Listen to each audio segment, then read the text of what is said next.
Art is everything. It is strength and pain, movement and stasis. It is expression in the oldest form of communication known to man. Art is the past, the present, and the future. When art is loud, art is change.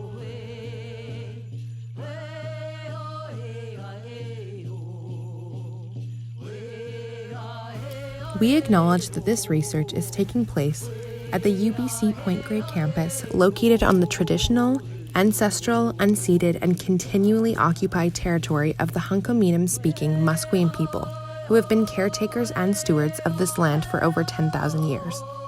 We would also like to acknowledge that the visual research and creation took place in the township of Caledon, located on the territory of the Mississauga of the Credit First Nation. It is important to acknowledge the land in order to recognize the deep-rooted and systemic racism that Indigenous peoples throughout Canada face, and to recognize the continued resilience, self-determination, and strength that Indigenous peoples demonstrate.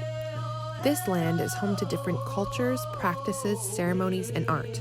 Art can be used as a form of resistance, identity, resilience, and teaching. For example, potlatches are a type of ceremony that often include the giving of gifts, feasts, dance, community, and artwork. Masks, regalia, and other cultural art forms are a significant aspect of potlatches.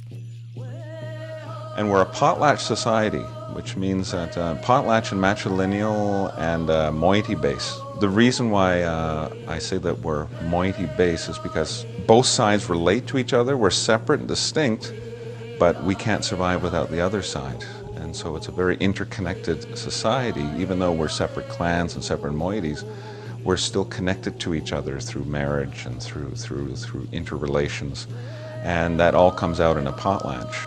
In order to assimilate and eradicate Indigenous cultures, the potlatch was made illegal by the Canadian government in 1884, and this ban was not lifted until 1951. Through immense resilience, many Indigenous communities continue to find ways to participate in potlatches and prioritize culture, community, and art. Even in the face of colonialism, stolen land, and attempted genocide, the assertion of self-governance and autonomy continues to the present through the creation of meaningful and beautiful art.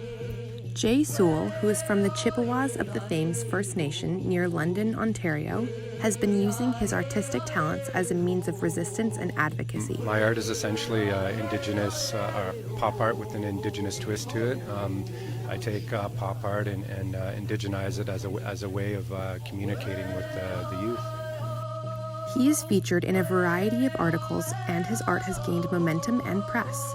Chippewa explained his art by saying, "I decided I would use art as a means of communicating the struggles Indigenous peoples face in Canada." Jay often creates street art throughout Ontario with messages such as, "O Canada, our home on native land," and "Honor our treaties" on top of the 4 colors from the medicine wheel. He also has a clothing line featuring his artwork. Each piece is unique and often has catchphrases such as "Indigenous warriors from Planet 9, not today colonizer," and "Sisters leading the way." Marianne Nicholson also uses her art to explore Indigenous activism. She shows that Indigenous art and Indigenous cultures are not things of the past through her piece titled "To Be Here Always," featured at the Morris and Helen Belkin Art Gallery.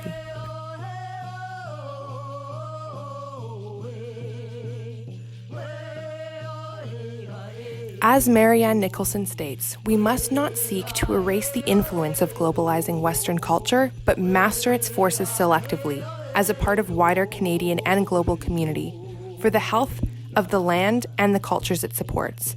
The embodied practice of ceremonial knowledge relates to artistic experience, not in the aesthetic sense, but in the performative, through gestures that consolidate and enhance knowledge for positive change. To Be Here Always positions the gallery as an active location for this performance, drawing together many facilities and disciplines of the university in a generative exchange. We encourage other non-Indigenous people to reflect on the question, what are we as non-Indigenous allies in Canada taking from this exchange to learn about Indigenous activism and unlearn about colonialism? My people will sleep for 100 years, but when they awake, it will be the artists who gave them their spirit back.